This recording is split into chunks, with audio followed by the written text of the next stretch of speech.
ரோமையர் 4ஆம் அதிகாரம் 20வது இறைவார்த்தை. கடவுளின் வாக்குறுதியை பற்றி ஐயப்படவே இல்லை.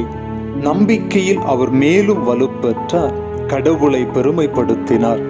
இயேசுவில் அன்புக்குரிய சகோதர சகோதரிகளை, சூழ்நிலைகள் கடினமாகவும் எதிரடையாகவும் இருந்த பொழுதும் கூட கடவுளுடைய வாக்குறுதியை பற்றி ஆபிரகாம் ஐயப்படவே இல்லை.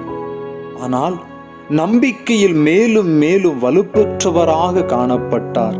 அதோடு கடவுளை பெருமைப்படுத்தினவராகவும் வாழ்ந்தார். இன்று நாமும் நம்முடைய சூழ்நிலைகள் எதிரடையாக இருந்தாலும் ஆண்டவர் மீதுள்ள நம்பிக்கையில் ஆழப்படுவோம்.